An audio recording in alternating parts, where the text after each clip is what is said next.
Hello friends, Radhe Radhe. आप सब लोग कैसे हैं? आपका कोटि कोटि धन्यवाद। आज हम शुरू कर रहे हैं वरुण लोक से श्री नंद जी को छुड़ाकर लाना। राधे राधे। नंद जी ने सोचा था कि मध्य रात्रि पूरी हो चुकी है और प्रातःकाल हो गया है, सो उन्होंने तो स्नान करने के लिए जल में गोता लगाया। आसुरी समय में स्नान करते समय देखकर वरुण देव के सेवक नंद जी को पकड़कर वरुण लोक में ले आए।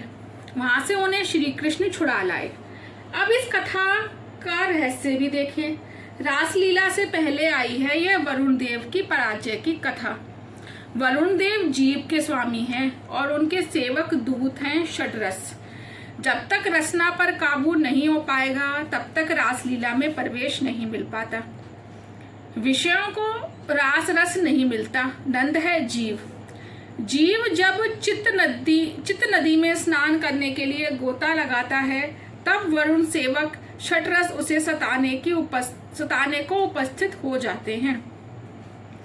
जब तक जीव लौकिक रस के अधीन है तब तक वह अलौकिक रस पा नहीं सकता। वैसा जीव भक्ति रस प्रेम रस पा नहीं सकता। आनंद किसी वस्तु में नहीं, मन की एकाग्रता में है। आनंद ईश्वर से तदाकार होने में है। षड्रस पर विजय पाने के लिए भक्ति रस की साधना करो। भक्ति करना सरल नहीं है। जिसे भक्ति करनी हो उसे मन और जीव को वश में करना होगा। जीव का दास भक्ति कैसे कर पाएगा? महाप्रभु जी ने सुबोधनी में कहा है, ठाकुर जी की सेवा से अनुराग करो और शरीर भोग के प्रति विराग। जीव की नहीं, जीव को समझाना है। मनुष्य का बहुत सा समय इस जीव के लालन पालन में बीत जाता है। काल निकट आ रहा है, उसका भी तो विचार करो। अब है यहाँ पर चीरहरण लीला। अब चीरहरण और रासलीला आ रही है। गोपियों के दो भेद हैं, नित्य सिद्धा और साधन सिद्धा। साधन सिद्धा गोपी के कई भेद हैं। श्रुति रूपा, ऋषि रूपा, संकीर्ण रूपा, अन्य पूर्वा, अनन्य पूर्वा आदि। श्रुतियां ईश्वर का वर्णन करती करती थक गईं, फिर भी उनका अनुभव नहीं हो पाया। ईश्वर केवल वाणी का विषय नहीं है। तपस्विनी होने पर भी ऋषियों का काम बना रहा और ईश्वर का अनुभव ना हो पाया। दर्शन और अनुभव में अंतर है। दर्शन में दृश्य और दृष्टा का भेद है। अनुभव में वे दोनों एक हो जाते हैं। उसमें पूर्णता अद्वैत है। सो बुद्धिगत काम का नाश करके ब्रह्म संबंध सिद्ध करके ब्रह्मात्मक रूप मुक्ति का अनुभव करने के लिए जो ऋषि गोपी बनकर आए थे उन्हें ऋषि रूपा कहते हैं।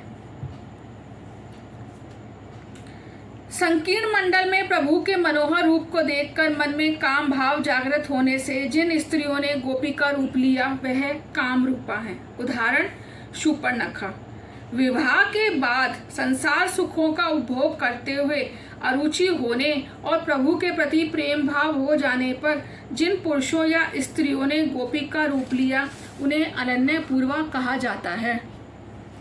तुलसीदास के वैराग्य की कथा बड़ी प्रसिद्ध है। वस्तुगत आसक्ति को प्रभुगत आसक्ति का रूप दिया जाए तो वस्तु की आसक्ति छूट जाती है। अनेक वस्तुओं के प्रति आसक्ति का होना व्यवहारिक दृष्टि से अशक्य है। तुलसीदास केवल पत्नी की ओर आसक्त थे। संसार के अन्य सभी नारियां उनके लिए माता के समान थी। पत्नी रत्नावली की एक ही चेतावनी ने उनकी आसक्ति को प्रभु भक्ति में बदल दिया। काम आसक्ति ईश्वर आसक्ति में परिवर्तित हो गई। बहुतों को तो रोज थप्पड़ पड़ते हैं फिर भी सुधर नहीं पाते हैं। अनन्य पूर्वा जन्म सिद्ध पूर्ण वैरागी सुखदेव मीरा आदि। एक बार ब्रज की कुमारिकाएं यमुना किनारे नग्न अवस्था में स्नान कर रही थीं, तो उनके वस्त्र उठाकर श्री कृष्ण कदम्ब के वृक्ष पर चढ़ गए और कुमारिकाओं से कहने लगे, जिसे वस्त्र लेने हैं वह यहाँ आकर ले जा सकती हैं। कृष्ण ने कहा, नग्न अवस्था में स्नान करके तुमने जलदेव का अपराध किया है, सो दोनों हाथ जोड़कर वंदन करके वस्त्र ले आओ। उन कुमारिकाओं ने वैसा किया तो उनके वस्त्र कृष्ण ने लौटा दिए। इस चीरहरण लीला में भी एक रहस्य है। कुमारिकाओं के मन में ऐसी भावना थी कि वह नारी हैं, ऐसा भाव अहंकार का घोतक है। उनका वह अहम भाव दूर करने के लिए श्री कृष्ण ने वैसा व्यवहार किया। इस लीला में अहंकार का पर्दा हटाकर प्रभु को सर्वस्व अर्पण करने का उद्देश्य है। भगवान कहते हैं, तुम अपना स्वतत्व भुलाकर मेरे पास आओ। संसार शून्य होकर निरावृत होकर मेरे पास आओ। द्वैत का आवरण दूर करोगे तो भगवान मिलेंगे। शरीर को वस्त्र छिपाता है और आत्मा को वासना। भगवान तुम्हारे पास ही हैं, किंतु तुम देख नहीं पाते हो। वासना का पर्दा फटते ही भगवान दिखाई देंगे। आत्मा और परमात्मा के बीच वासना का पर्दा है, सो भगवान का अनुभव नहीं हो पाता। अज्ञान और वासना के उस आवरण को चीरकर भगवान से मिलने जाना है। सिद्ध सद्गुरु की या परमात्मा की कृपा से बुद्धिगत वासना दूर होती है। बुद्धि में रहा हुआ काम कृष्ण मिलन में बाधक है। जीव के आत्मा का प्रभु से मिलन है रासलीला। इसी कारण से रासलीला चीरहरण के बाद आती है। काम वासना के नष्ट होने पर ईश्वर के साथ अद्वैत हो जाता है। भगवान कभी लौकिक वस्त्रों की चोरी नहीं करते, वह तो बुद्धिगत अज्ञान काम वासना की चोरी करते हैं। कन्हैया क्या गोपियों को नग्नावस्था में देखना चाहता था? सोचो तो, श्री कृष्ण तो सर्वव्यापी हैं, सो जल में भी हैं। वह तो गोपियों से मिले हुए ही थे, किंतु गोपियां अज्ञान और वासना से आवृत होने के कारण श्री कृष्ण का अनुभव नहीं कर पाती थी। सो उस बुद्धिगत अज्ञान और वासना रूपी वस्त्रों को भगवान उठा ले गए। जिसने अपनी बुद्धि मुझ में स्थापित की है, उनके भोग संकल्प सांसारिक विषय भोग के लिए नहीं होते। वह संकल्प मोक्षदायी होते हैं। भुने हुए धान्य का बीज तत्व नष्ट हो जाता है और कभी अंकुरित नहीं हो पाता। इसी प्रकार जिसकी बुद्धि में से काम वासना का अंकुर उजड़ गया हो, वहां वह फिर से अंकुरित नहीं हो पाएगा। प्रभु ने गोपियों से कहा, हे ब्रज कुमारिकाओं, मैं जानता हूँ तुम्हारी काम वासना नष्ट हो जाने के कारण तुम्हारे हृदय शुद्ध हो गए हैं। फिर तुम्हें मेरा ध्यान अब भी धरते रहना है।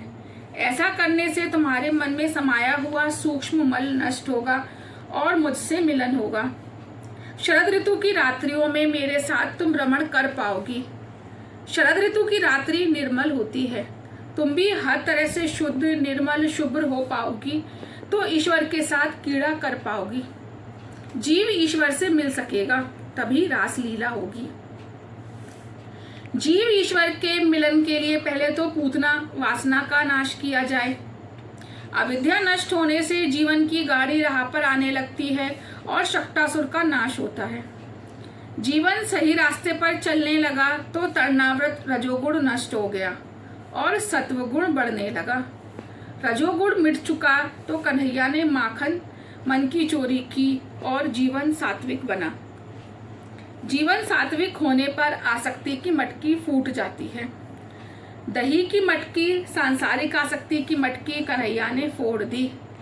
संसार आसक्ति नष्ट हुई तो प्रभु जीव के पाश में बंध गए। यही है दामोदर लीला। आगे का कल पूरा करेंगे इसे। धन्यवाद। राधे राधे।